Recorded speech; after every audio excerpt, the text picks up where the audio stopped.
Hello, my name is Alexa and welcome to Nurses Notes 101. Today we will be talking about spinal cord injuries.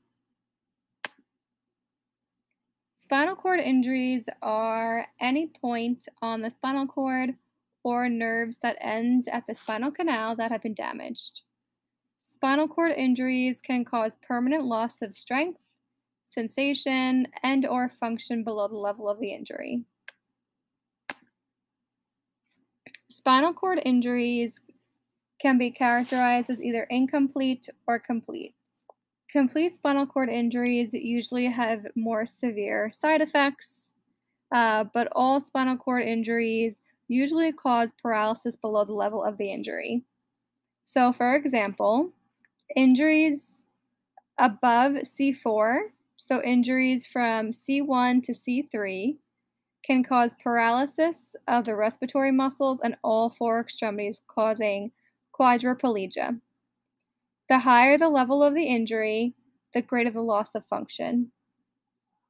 And by loss of function, we're meaning innate function. So those dependent functions that we need to breathe, to move, to regulate our temperature.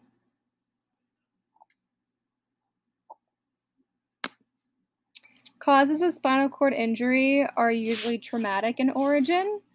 Certain causes can include shallow diving, car accidents, and any other traumatic event. Temperature regulation can also be off in spinal cord injuries.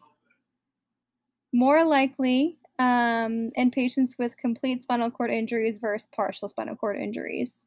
So like I said previously, complete spinal cord injuries usually present with worsening symptoms and more severe symptoms, while a partial spinal cord injury usually is a little bit easier for the patient to deal with and live more of a normal life.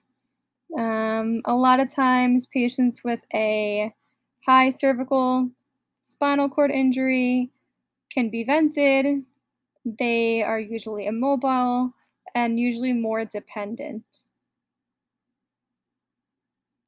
So one of the main things when a patient comes in with a suspected spinal cord injury, one of the things we want to keep in mind is to keep the spine straight at all times until they're adequately scanned. So a lot of times if there is a trauma and what is expected of us from the ER up to the ICU is to keep the patient in a cervical collar until an MRI can clear them that they have no cervical trauma or that the patient can say they have no pain in their cervical spine.